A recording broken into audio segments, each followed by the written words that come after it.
Hello, and welcome to Cutting Through, where we present analysis of foreign policy and domestic politics that cuts through the noise of corporate and ideologically driven media. I'm Mitchell Plitnick, the president of Rethinking Foreign Policy and the author of the Cutting Through newsletter on Substack. You can subscribe to Cutting Through at mitchellplitnick.substack.com, where you can also become a paid subscriber or donate to support this work. And you can share Cutting Through with your friends and contacts to spread the word. With the election just around the corner, things are frankly looking very grim. Um, the polls all show, or in aggregate at least, show neck and neck races in all of the battleground states. And that is a very scary prospect, not just because it means that it's anybody's race, it actually favors Donald Trump. Harris is performing well behind not only where Joe Biden was at this time in 2020, but also well behind where Hillary Clinton was in 2016. So that bodes very, very poorly for Harris at this stage. And I think we need to look at the reasons that Harris's momentum that she certainly had when she first replaced Joe Biden has completely stalled and in some ways even has been reversed. Um, this is of double concern, I think, because the Democrats are virtually certain to lose the Senate. And the House is really a true toss up. So many races are very, very close. Seats can really go either way. And in any case, whoever controls the House is probably going to have a very, very narrow majority. But it is very possible that if Harris does lose this race, we will not only have Donald Trump, we will have Donald Trump with his party in control of both houses of Congress. I cannot imagine that anyone thinks that that is a good prospect. For all of Kamala Harris's weaknesses, and there are many, uh, that is her becoming president is a far less scary prospect than what I just described.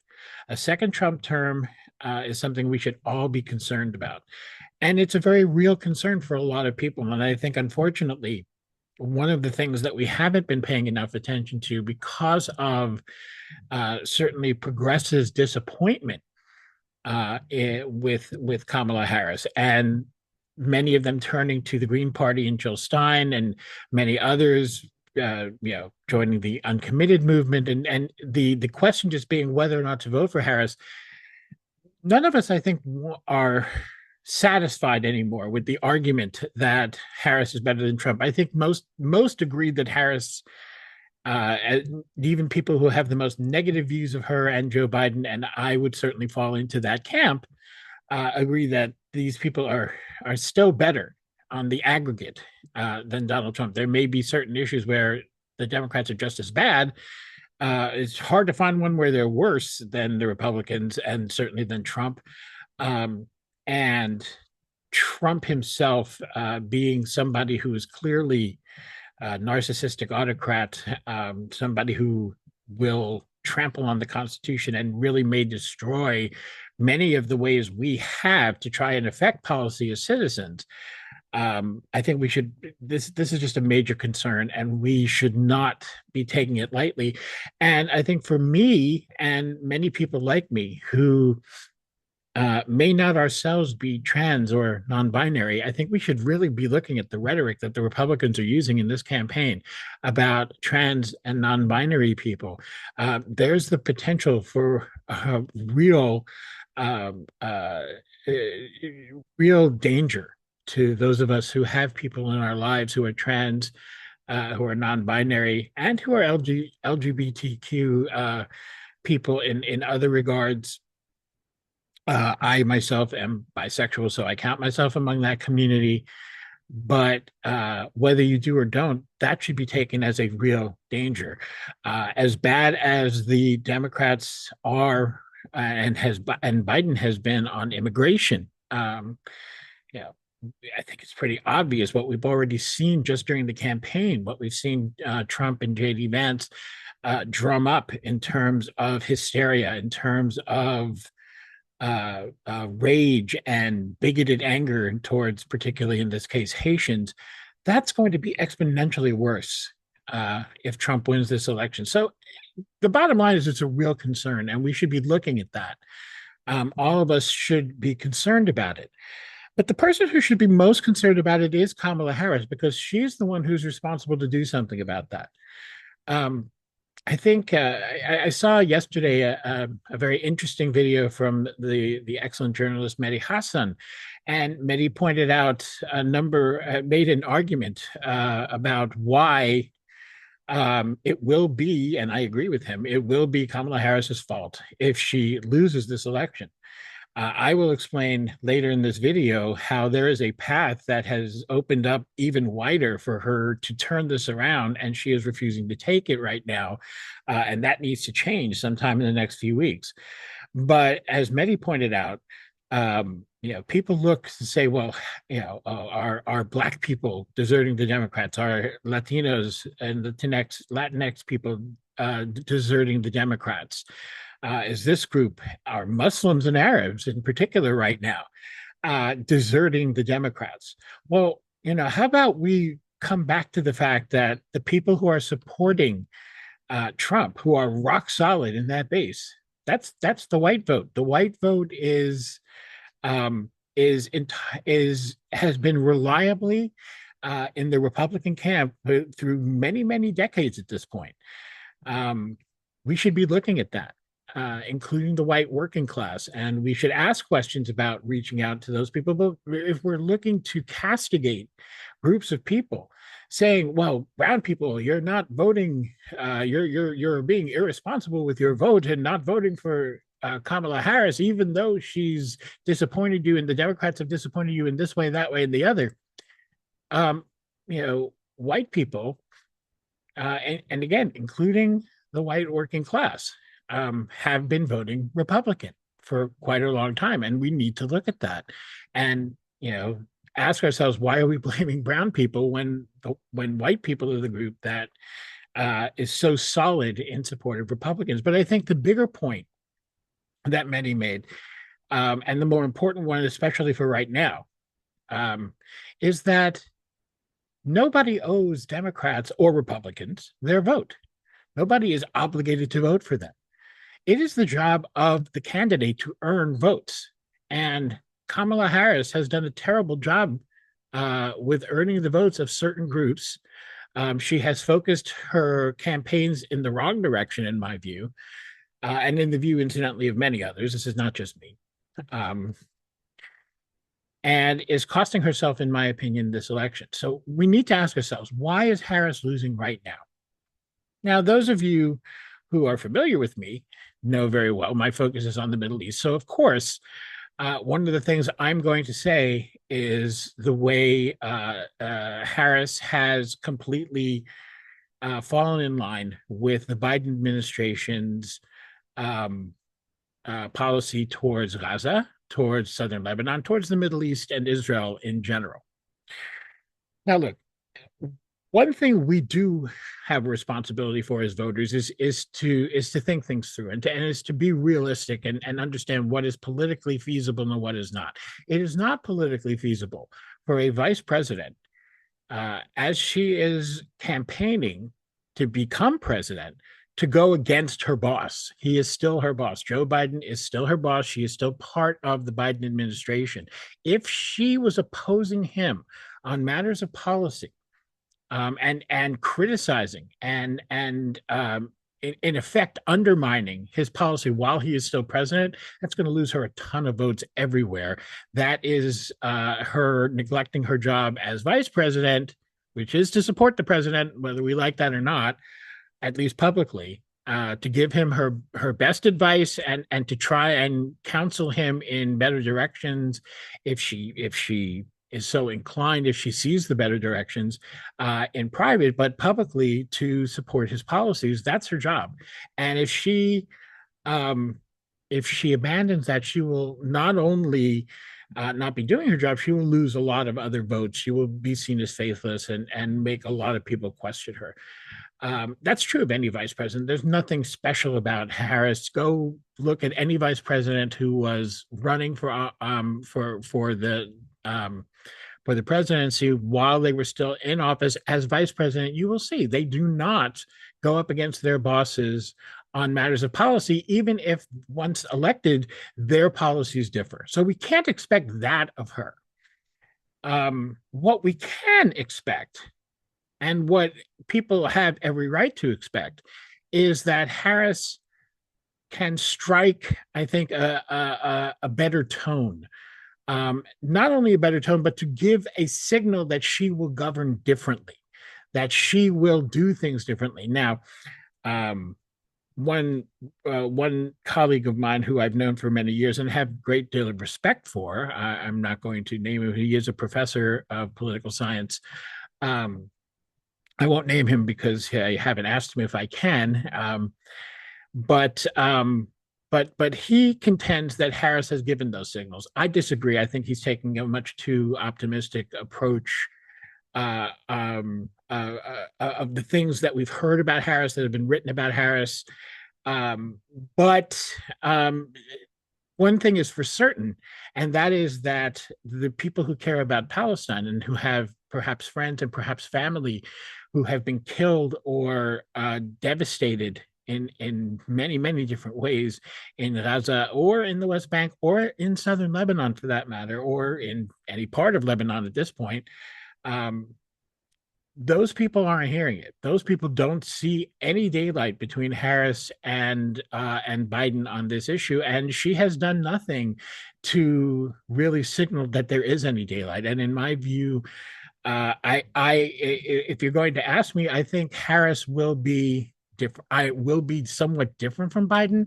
I believe Harris would govern as a more traditional Democrat, which means she will be incredibly pro-Israel, but not quite as fanatically so as Biden has been, because she won't have Biden's almost maniacal, I think,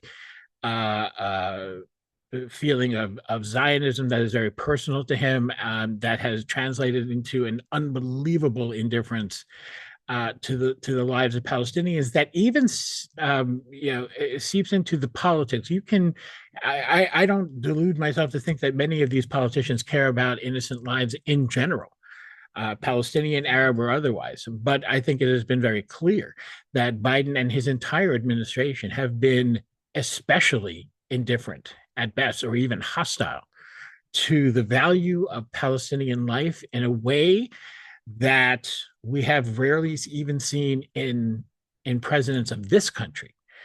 Um, uh, Even in his rhetoric has been so empty and so phony when he talks about any concern about Palestinians, and I think that has been reflected with Harris as well.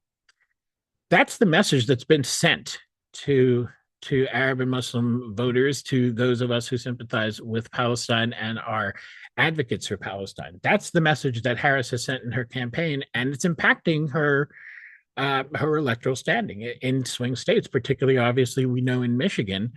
But it impacts her in other places. It's not only places where there are there's a large or relatively large Arab or Muslim population.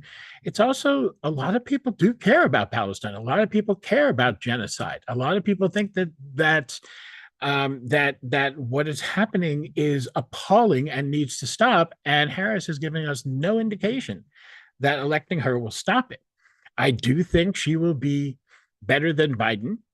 Um, I don't know that Trump would be worse than Biden. I do think Trump would be worse than Harris. Nobody's going to be anything but horrible on Palestine. This we've seen for many decades with American administrations. And I think that's part of what's motivating Palestine advocates now. They are tired of their votes being taken for granted, saying, look, Palestine is very important to us, and nobody is giving us anything on this issue. And this needs to stop. You need to hear us. You need to listen to your voters, this segment of your electorate. And Harris is not doing that right now. Indeed, she seems to be actively alienating um, Arab and Muslim voters. She has been rabidly pro-Israel. She has defied polls that have shown that people want a ceasefire, and people want, in fact, American pressure in terms of cutting off arms to Israel, um, to bring a ceasefire about. That's what Democratic voters want. Um, not all, obviously, but a clear majority of Democratic voters are in favor of whatever pressure is necessary to make Israel stop what it's doing. Some people, because they're appalled by the genocide in Gaza. Other people may be concerned about how Israel is provoking a regional war. But whatever it is, they want the United States to do what it can to use the leverage it has to stop Israel. And Harris has made it very clear, I think, certainly to me, from what I've heard from her, that she's not going to do that. And then she turns around and people are surprised that Palestine advocates, especially Muslims and Arabs and people who may have or who do have family and friends in the region, are not so quick to devote for, or finding themselves in a very difficult position. Look, nobody who is saying that they won't vote for Harris, or can't vote for Harris. None of those people are, or at least very few of those people, are so delusional as to think that Donald Trump is preferable, or that Donald Trump is anything less than the massive threat that he is. But people need a reason to vote for a certain candidate. Kamala Harris needs to earn their votes. And again, in a little bit, I'm going to explain why, what it is that she can do right now to earn those votes that she is not doing. But before that, I do want to be step back a bit and be realistic about this. Gaza is not the only issue. Israel is not the only issue. The Middle East is not the only issue. If you look at the sort of the halting of Harris's momentum, and I would argue even in the past few weeks, the reversal of some of that momentum, she's lost ground. It coincides almost perfectly with Harris's strategic decision on the campaign trail to be more embracing of big business and major Democratic donors, to allay their concerns that she would be too liberal. She has gone on Fox News, for example, and said, I will not be Joe Biden I will not govern like Joe Biden, with the clear implication that she means she will be to the right of Biden. I believe she will on many, many issues. She is pursuing a strategy that focuses on the so-called what she sees as undecided voters in the so-called middle, people who, well, might vote for Trump. They don't really like Trump. They might vote for Harris. They're not really sold on her. There just aren't that many of those people. For the most part, the disaffected Republicans, the never Trumpers, the ones who have conservative values but who recognize the threat that Donald Trump and the MAGA movement present to the constitutional structure that has worked so well for people with conservative values. Those people are already voting for Harris. Those people voted for Biden in 2020. They voted for Hillary Clinton in 2016. Those people are there. They're already in the camp. They may not love Harris. But they know that Harris is somebody who wants to maintain the status quo, and the status quo works very well for those people. They recognize that Trump is not only somebody who is reckless, but who is frankly stupid, and his selfishness and narcissism can lead him to decisions that these people who are most concerned about big business and profits and things of that nature, Trump is not somebody they can rely on, even though he is one of them, even though he got the tax cuts through. And yes, he will do certain policy things that they like better, but on the whole, he's a threat to the system that works very well for them. So, those people who recognize that are already in Harris's camp. You don't need to keep courting them. This is the failed strategy from 2016. This is what Hillary Clinton tried to do, and it blew up in her face and in all of our faces and gave us 4 years of Donald Trump. Harris is embracing people like Dick Cheney, whose war criminality is legend, whose right wing values are legend. Liz Cheney, his daughter, is the same. There are these people in who support Democrats who see Cheney as Liz Cheney, I mean now, as some kind of hero because she spoke out against what Donald Trump did on January 6th. But as I mentioned, um, Cheney simply reacted to the fact that Trump is a threat to the system that works well for her ideology.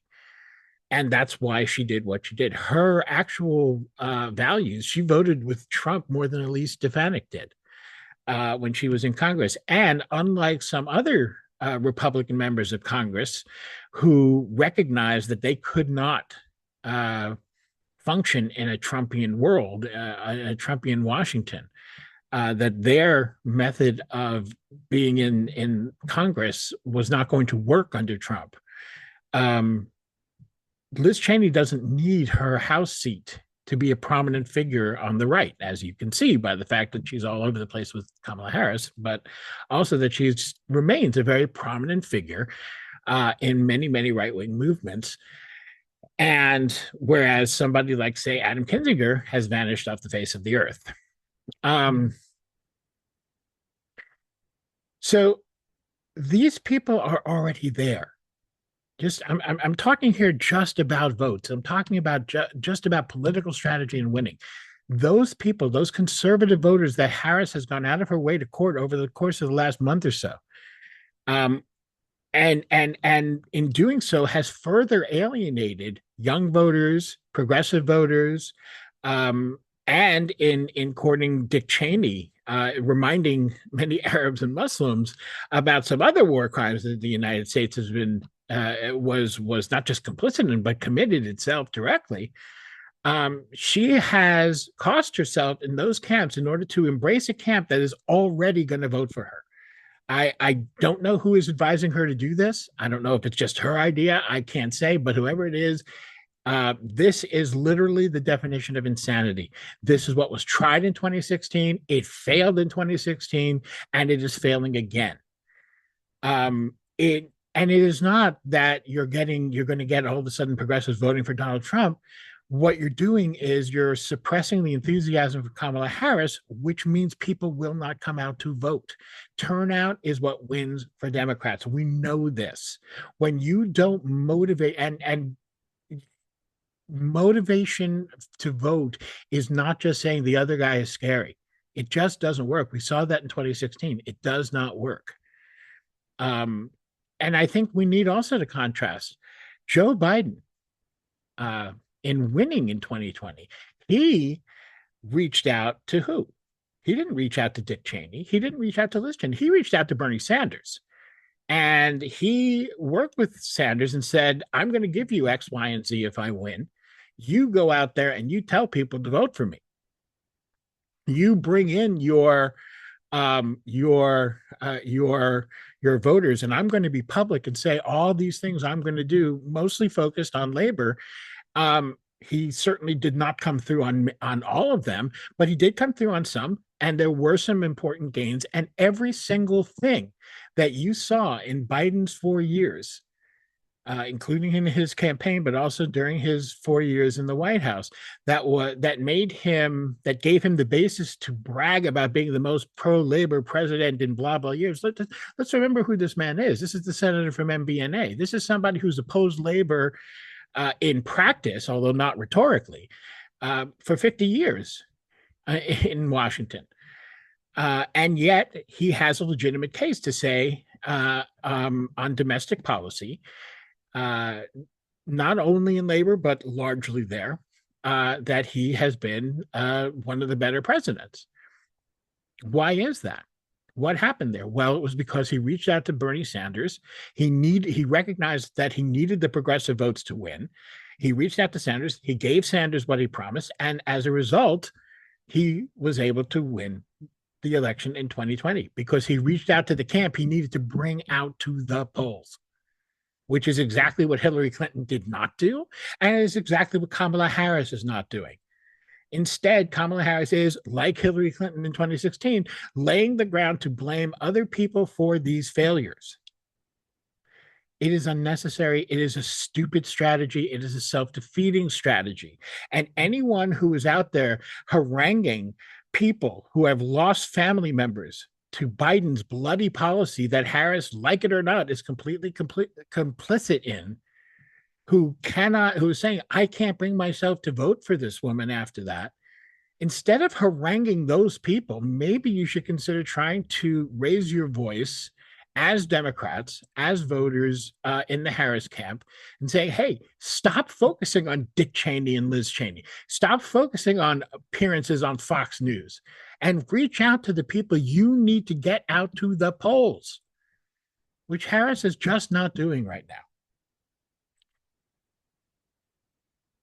As a matter of policy, there is actually something Harris can do right now, and it is feasible. It is politically possible. And yet she's not doing it. And I'm coming back now to Gaza when I talk about this.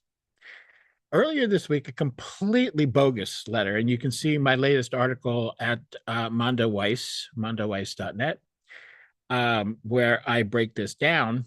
But Secretary of State Antony Blinken and Secretary of Defense Lloyd Austin sent a letter to Israel's Minister of Defense Yoav Gallant and Benjamin Netanyahu's right-hand man Ron Dermer, basically listing all the ways that Israel is in violation of international law and human rights norms, and therefore in violation of U.S. law, and giving them 30 days to address a fairly sizable laundry list of things that Israel is doing to Palestinians in Gaza that according to the letter may have implications for military aid going forward.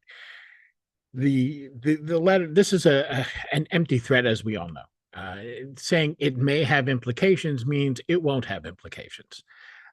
What they are basically, what the letter is basically saying is, can you please pull back a little bit on the massive campaign of genocide that you are currently undertaking in northern Gaza, because it looks really bad, the election's coming up, and just do it a little, basically kill all the Palestinians a little more slowly. It's the height of cynicism, and it's terrible. However, the disguise it uses of actually holding Israel to account is something Harris could use if she wanted to. Because when you look at the literal text of the letter, it lists a bunch of things that Israel is doing and a bunch of things that they want addressed.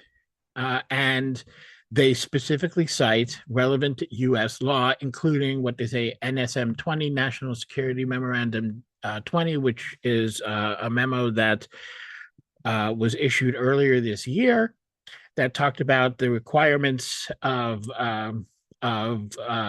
U.S. law for providing military aid, and that all countries, including Israel, that get U.S. aid have to report, that have to commit to complying with them, and have to pass a review periodically that they are in fact doing so. The letter says that right now Israel is, at least implies, is not in compliance and needs to address these things. Of course, we all know that this is an appalling understatement. But okay, what could Harris do? Well, Harris can take this letter and give it her full support. This came from the Biden administration. This isn't going up against her president. This is supporting a policy statement that the president's own Secretary of State and Secretary of Defense just sent to Israel, and clearly they didn't do so against the wishes of the president. So she can take this letter and say, Israel needs to live up to this. I am saying, as a presidential nominee, as a presidential candidate, that if I'm elected, I will make sure Israel lives up to this. I will hold Israel to the standards of U.S. law. That's all she needs to say. That's all she needs to say. The letter is out there. She doesn't have to go up against Biden. She doesn't have to even call for an arms embargo right now. All she has to do is say that she backs this letter and she backs the use of this letter as a standard, essentially, for what Israel has to do to be in compliance with not only NSM 20, but with the Arms Export Control Act, the Foreign Assistance Act, and the Leahy Law. All of these are U.S. laws that say Israel and every other country in the world that gets military aid from the United States has to comply with with international humanitarian law and with U.S. law, which means they cannot use these weapons for offensive purposes, only for defense. They cannot use them in violation of human rights norms. That's what these laws say. That's all she has to do. It's right there in front of her. Blinken and Austin opened the door, and all she has to do is walk through it. Take that letter and stand up, and I guarantee you, sure, there will still be many people who don't believe her. There will still be many people who say it's not enough, it's not but there will be plenty who will look at that and say, okay, that's at least enough for me to vote for Harris and against Trump. It would show people or imply to people that she's at least trying to court some progressive votes, some Arab votes, some Muslim votes, some pro-Palestine votes. She's at least trying to court them, whether those people fully believe her or not. I mean, though, obviously any campaign promise would have to stand the test of time. And, of course, there will be many, many pressures on her not to take such a stance once she got into office. But every poll has shown that that Harris putting real pressure or announcing real pressure, or even saying that she intends to put real pressure, material pressure that Israel will care about on Benjamin Netanyahu to stop what he's doing in Gaza and in Lebanon, that will give her a boost in the polls. And she's not doing it. So you can harangue people all you want, and you can tell people who've lost relatives in Gaza and in the West Bank and in southern Lebanon. You can tell them, well, Trump will be worse. You have to vote for Harris anyway, even though, your family's blood is on her hands. You can tell them that if you want. It's not going to work. It's not going to help. Or you could raise a voice within the Democratic Party and start creating political pressure for Harris to take this very easy step. Very easy step. This is not the same as the things that she's been asked to do for months. The Blinken-Austin letter, supporting that letter, is not going up against Joe Biden. She can now, that letter opened a door for her to take this stance that she needs to take without opposing the president. And she's still not doing it. And then you want to know why she's going to lose. And as things stand now, she is going to lose. Something needs to change between now and election day if she is going to win this election. And for us to avoid a second Trump term that is certain to be much worse than the first. So I hope I hope Kamala Harris takes that under consideration. Thanks again for watching this video, and please like, share, and subscribe, do all that good stuff. And if you can support this work, it would be deeply appreciated. Thank you very much.